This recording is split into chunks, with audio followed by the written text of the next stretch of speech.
Welcome, welcome, welcome. It is April 22nd, 2019. This is the SOS Show with James Lott Jr. I am James Lott Jr., the super organizer, and I'm so glad to be back.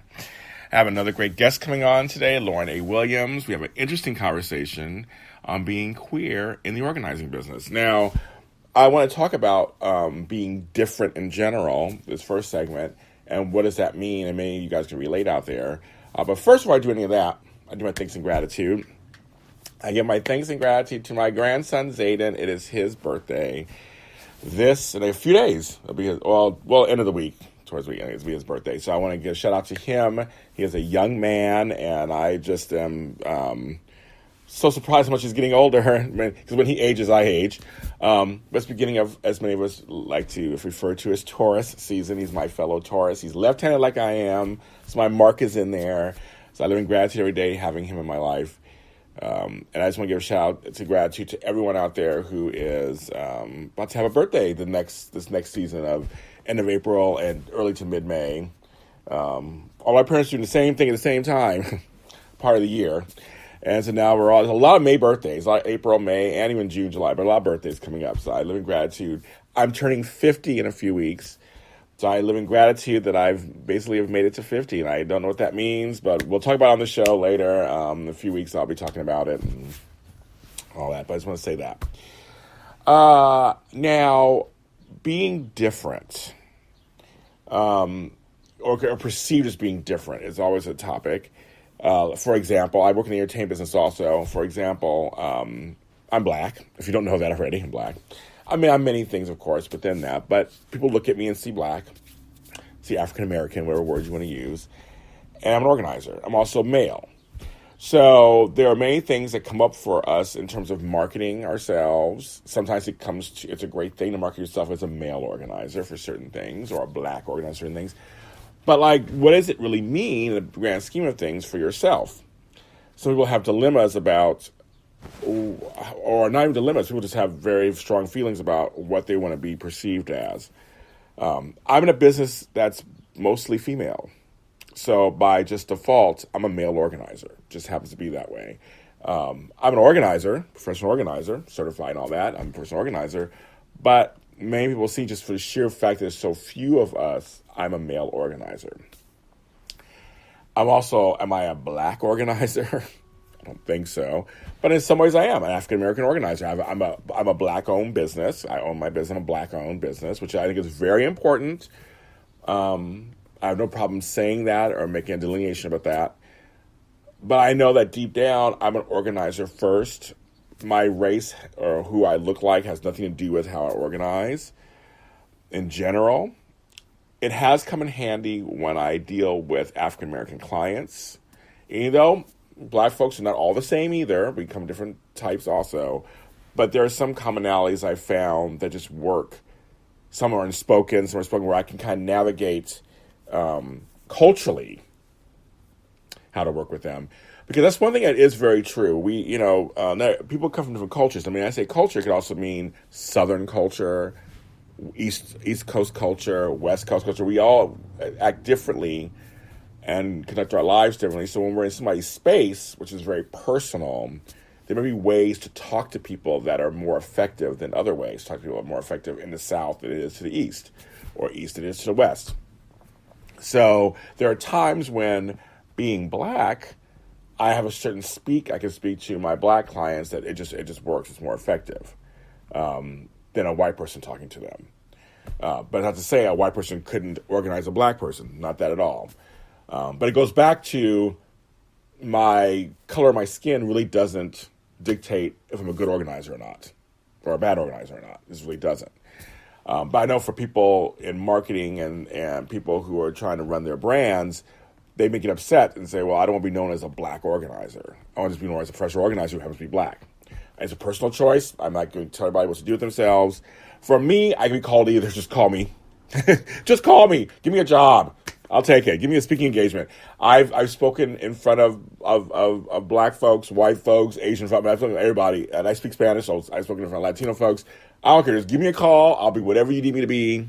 I'm not offended by any of it for me. But if someone is, and someone wants to be known as something, and are fighting against that, or they really want to be taken a certain way, I totally respect that and have no problem. I understand where it comes from. Obviously, I understand where it comes from. In the entertainment system, there's folks who are like, I'm not a female host. I'm a host. Or I'm not an actress. I'm a female actor. There's words. And I love language. As you guys know on the show, I love language. I'm all about language. And language is evolving and changing, too. So, but for me, it's one of those choices. Like, and so if you're queer, and even that word, I'm choosing to use the word queer for the cover of this show title. It has been an acceptable word out there. But I know some folks don't like that word either. Some people say gay. Some people like lesbian. Some people like this. Some people like that. I mean, it's. I know there's a lot of words out there, and it's a personal choice. Which I don't question anybody. That's your choice to use whatever words you want to use to describe yourself, or words you find acceptable or don't find acceptable. No problem with that whatsoever. But it's an interesting conversation about that. It just brings up a good conversation about like what is it. We're talking about ourselves, and how do you work that? And the workplace is something very different too, because it depends on where you live. What state, what city, what county, what neighborhood even, what street sometimes you live on. Can you be out? Can you be openly gay? Will it affect your work? When I talk with Lauren, we talk about actually when you go into someone's home and they're not out. Because we see a lot of stuff. As organizers, we see a lot of stuff. And we're not really interested in your stuff. I mean, this is your business. We're very most of us I know are very discreet, and we don't care. But I know for your comfort level, if you're a client, your comfort level, things may come out that you're not comfortable with, and you're maybe afraid that the organizer that's in there may not be comfortable either. So that's a possibility. So I know there's a lot. It's not just easy saying, "Well, why don't you just be who you are and just whatever." It's up to you. It's completely up to you what you want to call yourself and what you want to be. But we have this great discussion. I want to get to the discussion, so I don't want to really talk anymore. I want to get to the discussion with Lauren and how that works. And you get to know about her a little bit, too. This is the SOS Show at James Lott Jr. We'll be right back with a little quick commercial. We'll be right back. Arts, culture, entertainment, life. This show has it all. Extra Connections. Your connection to people, places, things, and ideas. I'm your host, James Lott Jr., and we have a new episode every Wednesday, released on iHeartRadio, iTunes, and Spreaker.com. Extra Connections is on Facebook under Extra Connections Show. Follow us there for more information on the guests I have on the show and what's going on in the world at large. Extra Connections, connecting you to the world.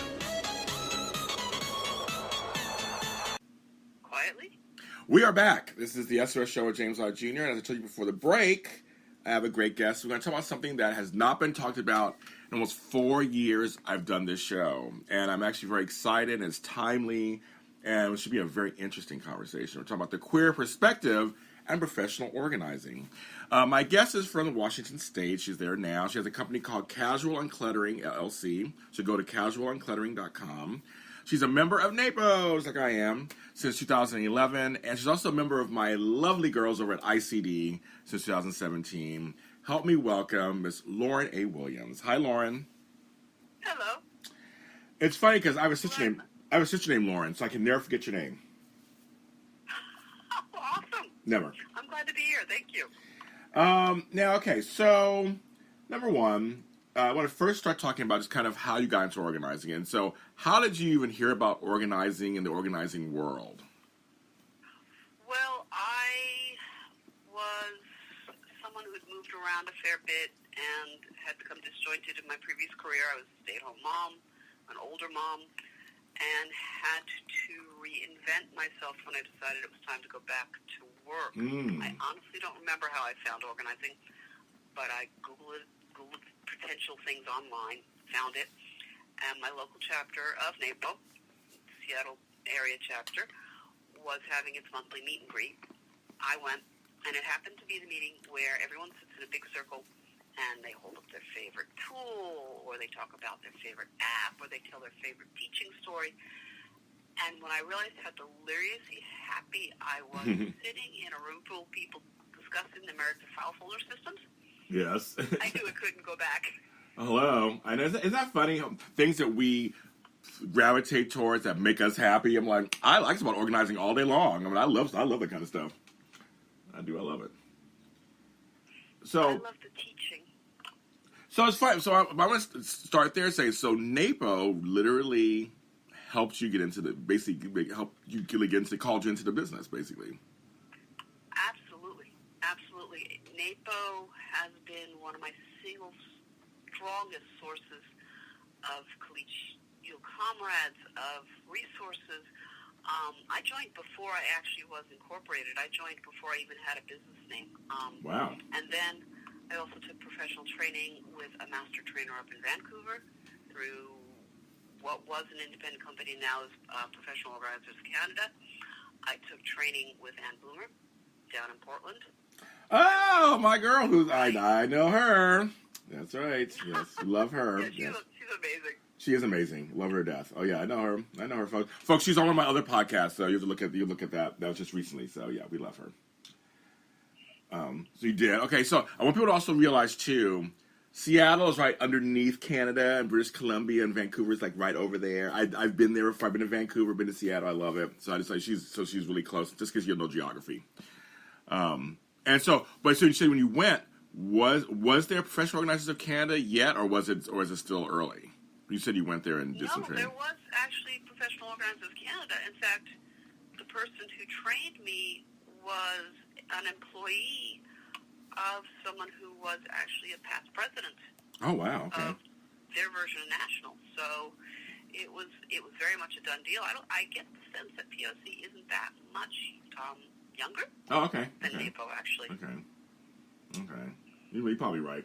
I'm not sure either, but I know some of the ladies up there, and I like them too. They're really great. I mean, our industry is you said a thing. Is it just one fault? Everybody is just so nice, and they do seem so happy to be in this business, don't they? Yes. People are drawn to it because they like to teach. That's a big part of the appeal for me. Yeah. You have to be empathetic, and I'm fortunate that I believe I am. Yeah. And you have to have creativity. Oh my gosh, if we aren't some of the most creative people I've ever met in my life. True. So it's a great thing. If you find your strengths, that's always just so fulfilling. Now, what made you transition from, okay, this is great, I like to organize, but now I'm becoming an entrepreneur and actually begin the business part of this? How was that for you? I do enjoy wearing many hats. In fact, even in my past professions, I've had a bunch. I used to joke that my title depended on who I was talking to at any given moment. I've actually even had a bent towards trying to be a queer entrepreneur. Once upon a long time ago with one of my ex-girlfriends, she and I had a gay greeting card a good 3-5 years before that was becoming a thing. Mm-hmm. Didn't take off, sadly, but it was more than worthwhile. Yeah. Such an amazing experience. We actually even let ourselves go to one of the biggest trade shows in the country. Wow. And you got to do what you got to do. Sometimes you have to start a business if you don't think you're going to be able to go back to a 9 to 5. Did you always know or think you could be a business owner? Yeah. Okay. Yeah, I think I've had the inclination. I've got an MBA. Okay. I'm ancient in that MBA, but my undergraduate degree taught me how to think, and my graduate degree taught me what to think about. Well, I like that. But I know for me, I've run companies. I never knew that I could be an entrepreneur. Now I have 2 companies, and I've been doing it for 10 years. But I kind of fell into it and found my calling. So I fell into it on some level, yet I think it was always there, but I discovered it, and my calling presented itself. And now I'm like, why wasn't I a business owner before? Like, why am I doing? I'm like, hello. Why do I wait till I was 40 years old? That's another story. Of course, that's another story. But I found it. So that's why I ask people, because people like organizing, but it's also it's a business. You have to treat it. It's a business, and there's a lot of things that go with it. And of course, Ann Bloomer talks about that. The whole business part of it, of course. And look at how many of our colleagues can actually be extremely successful at it. I Yes. have colleagues here in my area who have multiple employees. Yep. look at some of our leading lights like Julie Morgenstern. Yes. So if you have a head for business and or if you are wise enough to say this is what I'm not good at and you find those people who help you in those areas where you're weak, you can do great things. Yeah. I like that. For me, I said I didn't know I could do it. Julie Morgenstern was the person that got me into business. So I read her book and I was just like, oh my God, I'm in. Because I had no idea this was a business. And it met all my check marks of what I wanted to do. So shout out to Joe. I'm just trying to get on my show. My crusade. I'm trying to get on my show. Okay. So so we go to the next is you have a business, casual uncluttering. You're doing it. You're doing your do. Now here's what I've never asked anybody ever in the 4 years I've done the show. Never asked anybody. So this is why I'm loving this episode. Was there a thought of, okay, so I am blank in my sexual orientation, or I am blank in my lifestyle? How important or not important was that to starting your business and then starting to promote yourself? It was extremely important. Okay. I actually started my business with what I used to call the mainstream persona, which is the one I've presented to you, casual uncluttering. Yes. I had a niche market persona, which I even went so far as to trademark, of queerly organized, and the tagline for that was not straight, but organized. I like that. One, which I won't discuss on air. Yes. And unfortunately, both queerly and that third one actually proved more expensive to maintain than they were explicitly, obviously bringing in business. So I did drop them both not that long ago. Oh, but, okay. At the urging of, people in Greater Seattle Business Association, which is the LGBTQ and Social Justice Chamber of Commerce out here, and the largest such in the country, at the urging of my own conscience, what I've been doing instead, at least, is bring my full identity into casual uncluttering and my presentation of myself through there. And I think it's critical that there be lots of different personalities and perspectives and experiences reflected in this industry. One of the reasons I'm so concerned with being out in my business presentation of myself is that, as many people might know, there are probably still a good 2 generations of older gay Americans who are terrified of ever having somebody come in and discover who they are. They've been in the closet hiding all their lives. And I can come in, and if I find that one T-shirt from that one pride parade they let themselves go to, I can say, you know what? I've been to, I don't remember how many pride parades. I've lost count. It's okay. You're safe. I like that. You said to me once before when we were talking off camera, or messaging off camera, and off mic, and I was like, oh my God, I never even thought of that part of it. Till you said that, I was like, wow. Because as organizers in general, we run across some things. We are touching people's stuff, and we all got a million stories, I'm sure, of things we found. And for me, it's all like elbows and knees to me at this point. I don't really, I'm not shocked by much stuff. And a lot of times I'm not even really looking at your stuff that deeply, papers, or I'm not looking at your pictures that deeply or whatever. That's more your stuff. But we do come across things in drawers and backs of closets and, things like that. But I never thought of that perspective of, like, this person presenting themselves a certain way, they're of a certain generation, then you do find that box of, like, love letters from that man in college, or like, and for them, because I think you agree, what we do is deeply personal, isn't it? Yes, what we do is, I explain it as we're more intimate than doctors and lawyers. Yeah, I agree. We are coming in and seeing everyone's stuff, and we're often hearing the stories behind that stuff, or we're hearing the stories of what has caused someone to be disorganized, what has caused them to fall behind. And that can be cancer, that can be trauma, that can be so many different things that we have to hold our clients can deal with those things. Mm-hmm. So true. I agree with you 100%.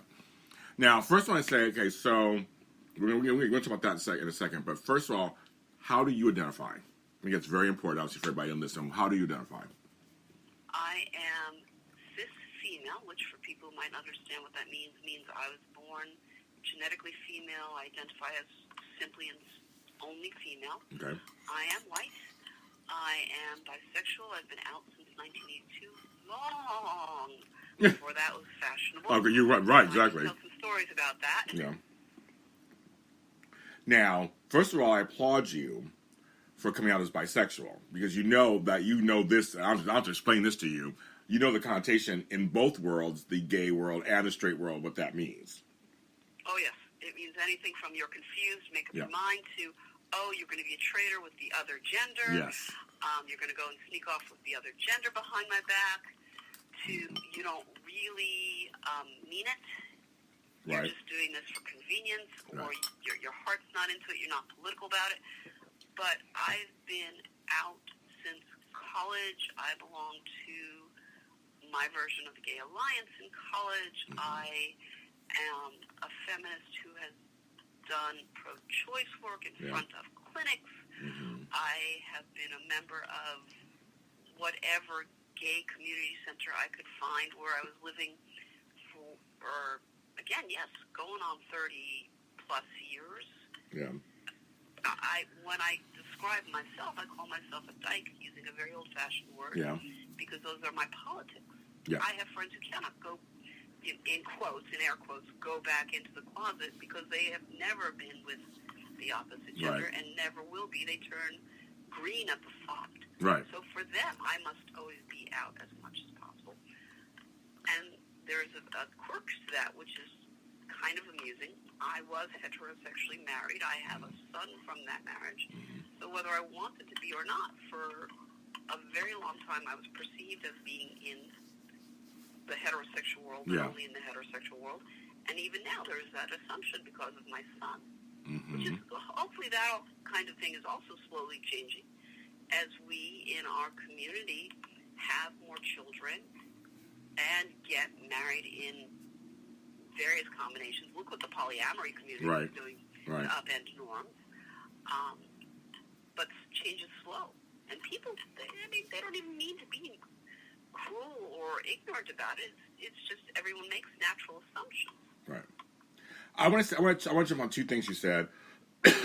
One, you and I are the same generation, so I understand all that stuff. I get it. And I remember when you could be discriminated against for your sexual orientation if you said anything out loud. Couldn't get certain jobs, promotions. And I dealt with being black also at the same time, so that was, crazy talk back then. But also, you say something that's very important. I want people to know. I'm a father and grandfather. Wow. I know. I have my beautiful grandchildren. So my grandson's birthday is next week. So, but I want people to know that you can be not straight. Just say not straight, just for purposes for this radio show, not straight, and have been in a hetero relationship and had children that way. Some people always say, "Well, did you adopt? Did you adopt?" Like, no, you can. Especially our generations, a lot of us were in straight relationships and then had children the natural way, and then later, life came in and changed. But those children are from that, and then that's part. It's still part of our lives, and it's still, it's nothing shameful or bad. Like that was just times were different. You can't. I guess you agree with me. You can't judge today's back then stuff on today's lens. Oh, I just read an amazing story about that. My undergraduate college was one called Bryn Mawr. Okay. Near Philadelphia. Very old, all women. I was just going through one of the alumni magazines, and one of our most famous presidents, a gentleman named Charles Wofford, was heterosexually married for 48 years. There you go. His wife passed on. His last 15 years, he had his husband. There you go. There you go. There you go. But it happens. And some of the younger queer kids today, of course, just don't have no idea. And they say, well, why didn't you just come out? Why'd you do that? And blah, blah, blah. I'm like, you don't understand. It was a different time period. I know that people don't want to hear that sometimes, but it just really was a different time period. But in some ways, too, it wasn't all bad, I guess I want to say. Like, I wasn't, like, miserable, so miserable. It was just like this kind of, I walked around with a frown the whole time. It was a different, growing up was different. It was just a whole different time. And the fact that today you don't have to, that you can come up a different way now, more authentic way and more real, that's from our work from back then. I mean, like it's evolution also, right? Yes, we were the transitional generation where you could try to dare to be out. Yes. The generation before us, Sylvia Rivera's generation, the generation we're now about to celebrate with the 50th anniversary of Stonewall, yes, was the generation that could get killed. Yes. And, I mean, look at Matt Shepard. You can still get killed. Right. That was not that long ago, but it's not as probable, is a yes. good way of putting it. It's not as likely. Yes. I agree. So now going to business, I know a lot of folks in the business who don't come out. They're not talking about it. I know for me, everybody's journey is different. I'm not here to shade anybody. But I think for the purposes of this conversation, I think it's very interesting. There are folks to me who are clearly gay, but they won't come out for their business. And so, and part of the thing for me is like, okay, well, it's their business to do that. And also, some people like separation. Some people are really private. They like separation of business and personal. They really do. So for you, and then for me, and for people that I know, like our friend Regina Lark and people like that, who just, they're just like, I'm who I am, so take it or leave it, kind of thing. What are some of your feelings about that? Because I just told my feelings but what are some feelings about people who are just like, well, I want a separation. I don't really want to talk about it. Well, I honestly think that is perhaps a very wise decision. Again, in part because, remember, what we're doing is a very intimate thing. Yeah. And we do have to have boundaries for our own mental health, for our own emotional health. And so figuring out what those boundaries are for you between the personal and the professional, I don't have an issue with that. I've only myself more gradually than not come out explicitly within this mainstream business, partially because I'm so darn tired of what's been happening the last several years politically, that this is one of my ways of making that statement that no, it is not acceptable to me. It is not going to be something that I allow to harm my friends. Right. And I have an African-American brother-in-law. I have an African-American nephew. And this is actually, in some odd way, also my way of saying, and I'm going to not let the bad guys get them either.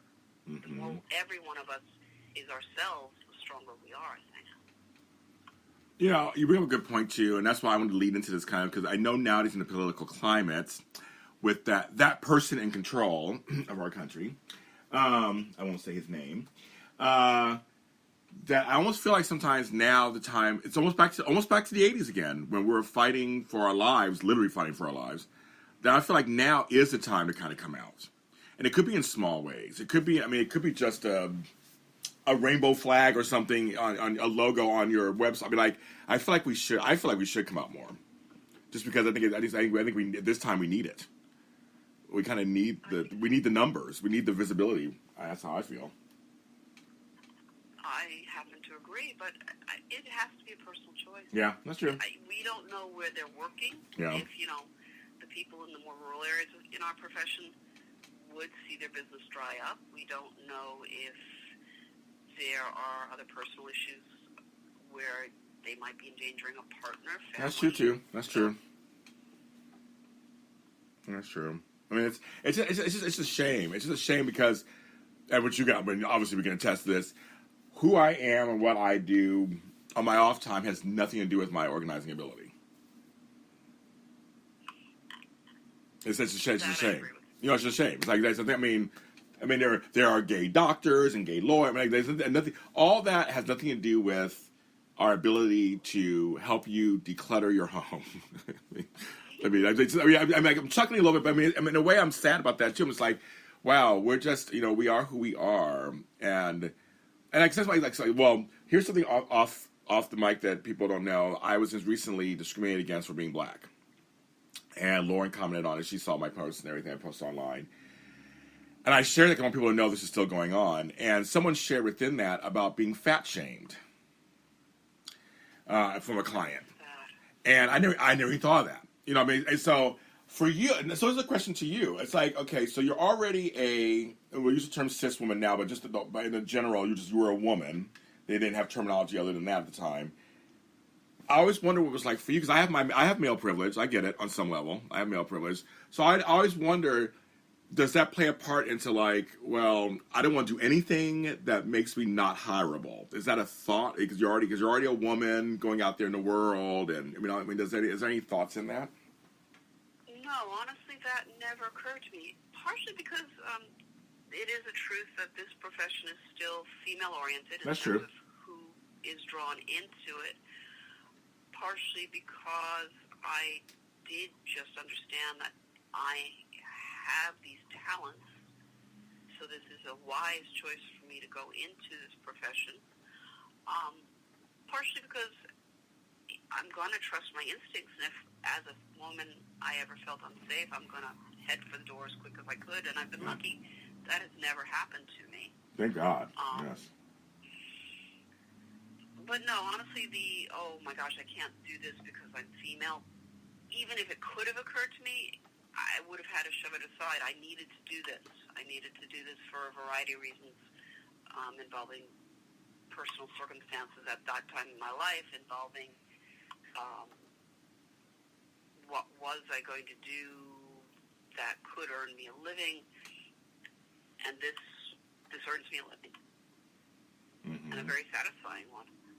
My youngest client has been 5 years old. My oldest, several in their 80s. I've turned around eviction proceedings. I have volunteered in hoarding situations.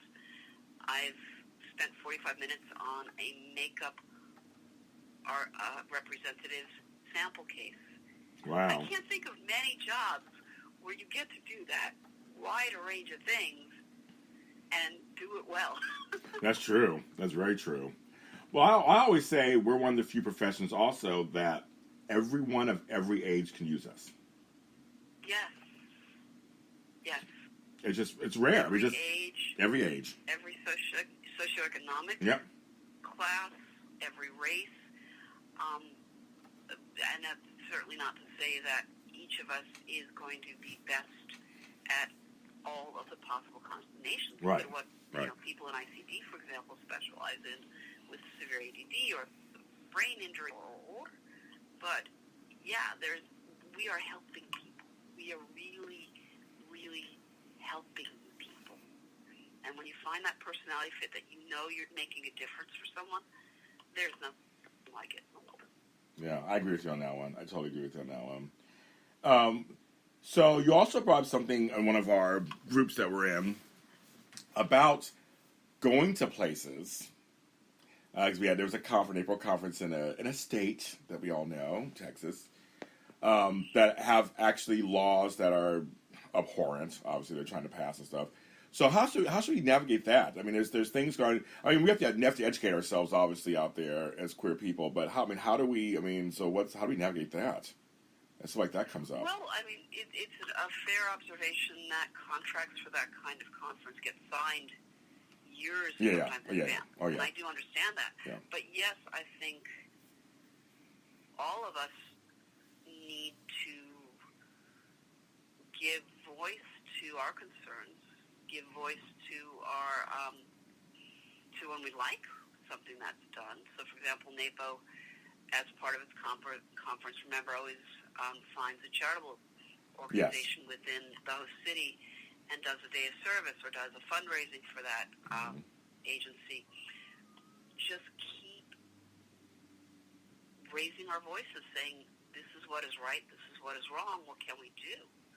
And so, yeah, I, for one, would be delighted to boycott Texas until Texas mends its ways, just as I've been delighted to boycott other places until they mended their ways. But it's hard to do that. It's hard to get everyone on board. For all we know, to be honest, there may be people saying, I like what's happening in Texas within our profession. Right. I find it unlikely. Right.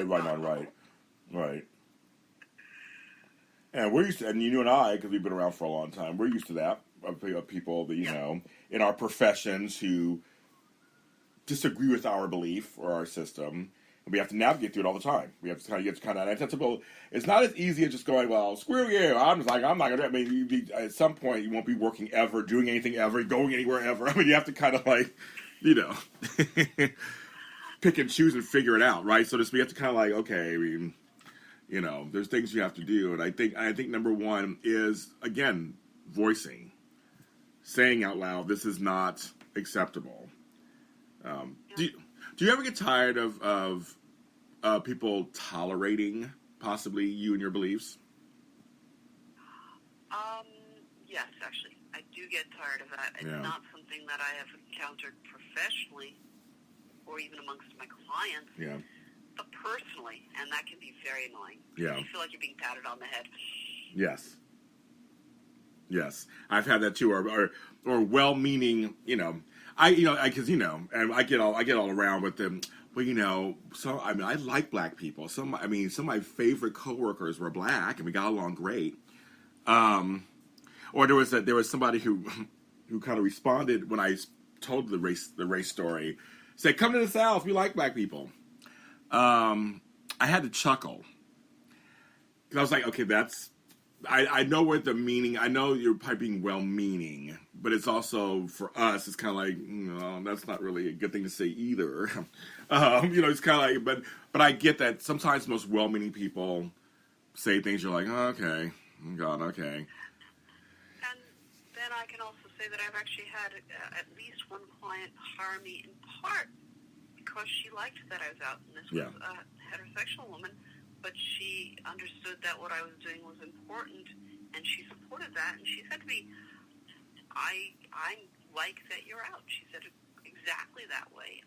And then I've had gay clients who didn't necessarily realize that I was gay. They just didn't happen to notice that part of my website. Yeah. Yes. And then when they said something to me which made me think, aha.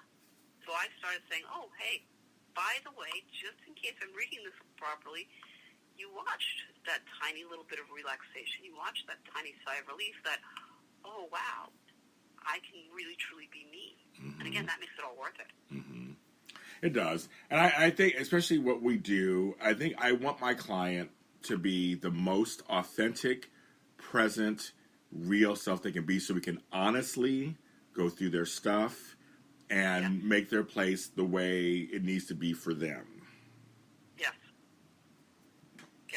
So how we get there, I guess that's the best part. And if me being gay or me being black or me being whatever, and they're the same and it makes them feel comfortable, then we're good.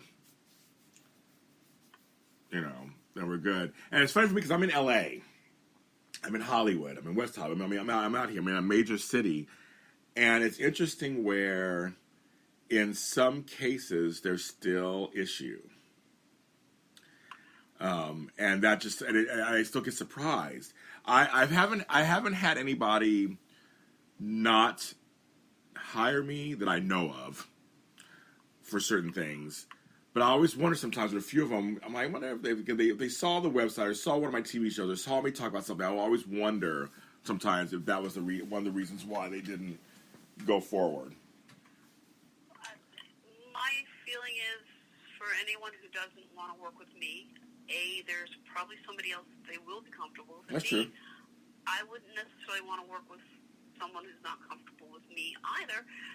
But the other truth is, if I get into a situation where I don't think a person is going to be comfortable with me about that, and I think it's appropriate, then just be quiet. I will be.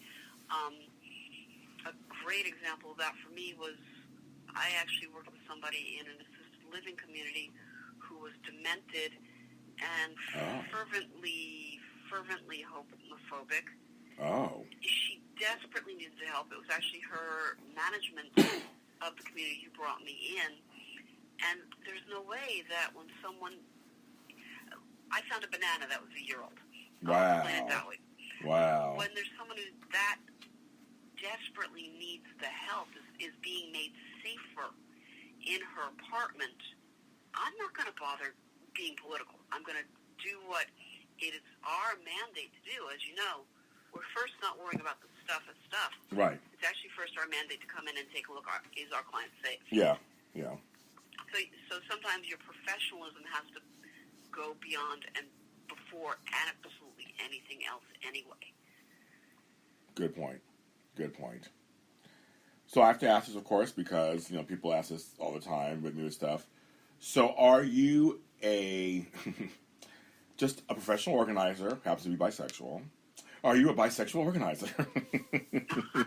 I hate those questions, but I just have to ask that because people ask me that all the time. Oh my gosh. They ask me all the time. Are you a black organizer or an organizer who's black? I mean, I hear those things all the time, so I have to ask you, Miss Lauren, what are you? I think I would say I'm a professional organizer who is bisexual.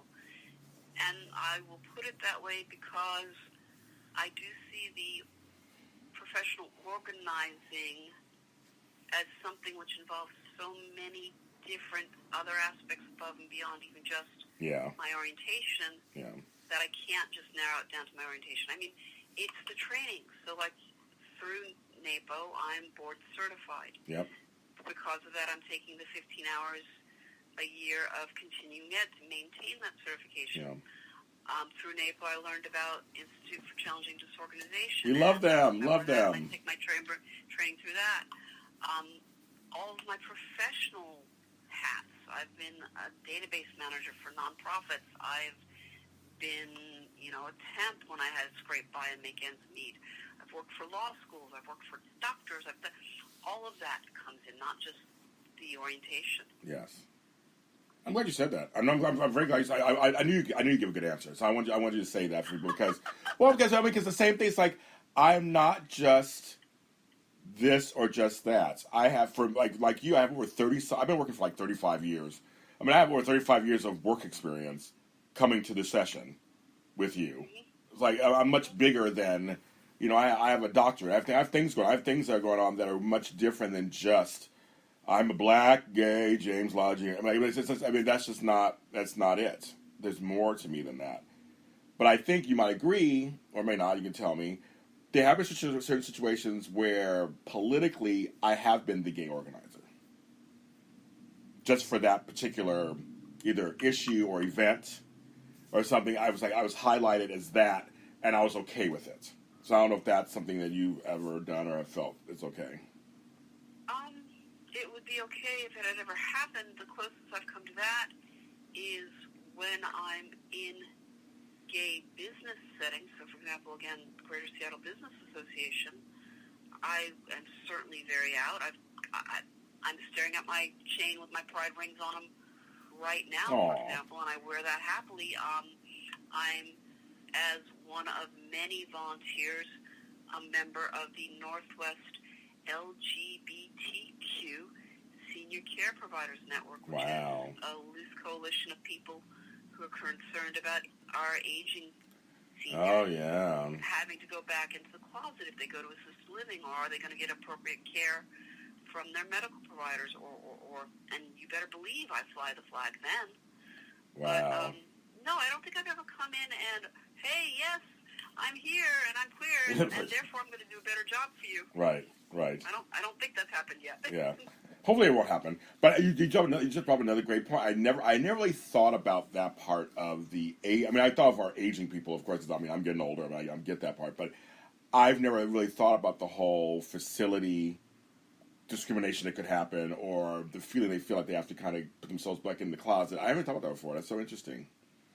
I'm sure. I could point you to some studies that are heartbreaking about how poor the care is for our aging community. I can only, to some degree, liken it to you as a black person. What might happen if you manage to have to go to a mostly white facility? Right. It's similar. It's not the same. Right. I get what you're saying. Yeah, I get what you're saying. Definitely. It's just. I mean, it's. And if you're queer and of color, I'm sure going on, or have some disability, I'm sure. I mean, the list can go on and on. So but you got me to think about that now, kind of. It's like I never really thought about that before. It's like that must be a tough. I mean, getting care, period, is hard. 'Cause I mean, we've had people in my family who are older. Just to find them quality care has been hard, period. But yeah, to have to add anything else onto it, and if you don't have any family to help you, and I mean, this must be interesting because I mean, as we know, a lot of queer people lost their family, their natural families, because of their sexual orientation. Yes. I lucked out that, I mean, the ones that don't like me, I don't really care. But I do have a lot of family members who do care about me. They're in my life. My kids and grandkids are in my life. My parents, my mother's in my life. So I mean, I'm good with that. But not everybody's as fortunate. And so I feel for them, especially. I really feel for them. You know. And yes, that's exactly what's going on. They may not have children in the first place. They're more likely to not have children. They're more likely to be unpartnered. The older generations are more likely to be in the closet in the first place. Yeah. So when they're moving into a new, completely unknown situation, they're not going to come on out. Right. That's so interesting. You give me some things to think about, actually, which I'm very happy about that. I think, and hopefully out there, if you're listening to this, give you some things to think about. Whether you're queer or not queer, I hope that you find this conversation interesting and gives you a little perspective as you navigate. I have a lot of organizers into this program.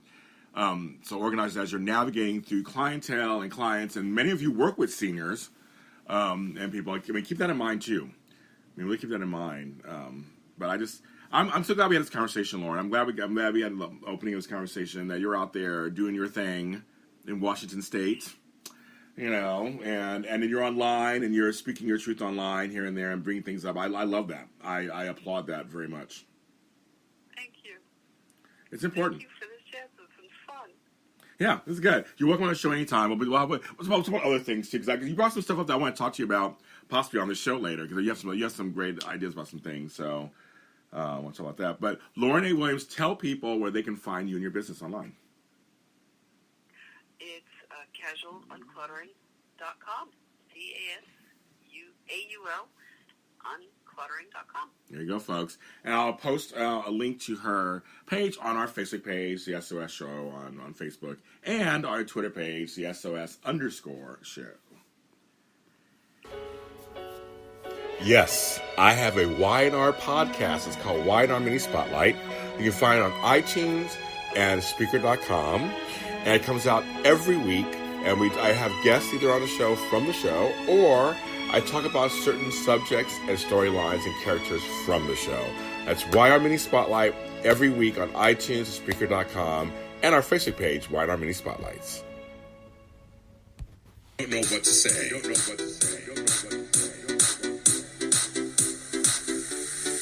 I'm speechless. We are back. This is the SOS Show with James Lott Jr.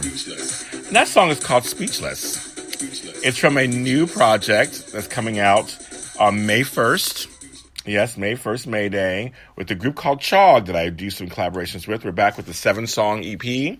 The song's called Speechless. It's number 7 on the show on the album. And it'll be out May 1st. You can go to my SoundCloud page, James Lott Jr., to hear it now.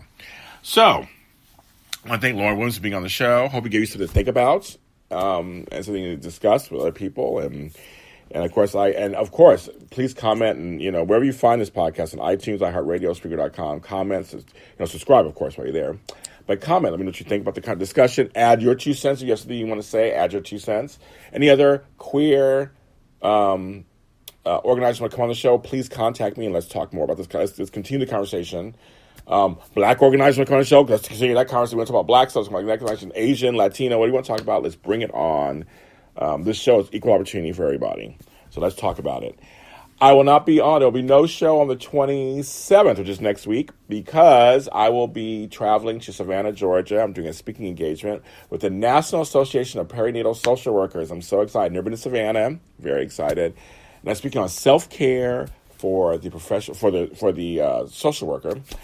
I also just signed up to do in July a course on organizer.club, self-care for the professional organizers. So that'll be coming up in July. Stay tuned for details on that. Go to my Facebook page, the SOS Show with James Lott Jr. for more details. I'll always be posting stuff on there, what's going on with the show. And of course, we're on Twitter at the SOS_show. And the blog, of course, is the superorganizeruniverse.com that we are working towards in early June is our 5 years I've been doing this. 4 years I've been doing this. I got to wait 4 years, so I'm not going to blank. 4 years I've been doing this show. I'm getting ahead of myself. My blog is 5 years old. It's 4 years of doing this show. I'm working on something big. Last year I went back and went through a bunch of my old guests and did a huge 2-hour show. This show did a little more pared down, but I'm trying to decide who I want to talk to for that 4-year anniversary. I'll keep you posted on that too. Thank you, everybody out there. Please help everyone get organized. If you're a client, get organized. Small steps to large rewards. I'm James Lott Jr., and I'll talk to you soon. O'Reilly. This is Derek's O'Reilly Auto Parts story. After the third time jump-starting my car, I finally realized my battery was dying. So I stopped by O'Reilly to have it checked. They tested it right there in the parking lot. It was bad, real bad. But they helped me find the right battery for my car and even installed it for free. Now my car starts like new. O'Reilly Auto Parts. O'Reilly. This is Derek's O'Reilly Auto Parts story. After the third time jump-starting my car, I finally realized my battery was dying. So I stopped by O'Reilly to have it checked. They tested it right there in the parking lot. It was bad, real bad. But they helped me find the right battery for my car and even installed it for free. Now my car starts like new.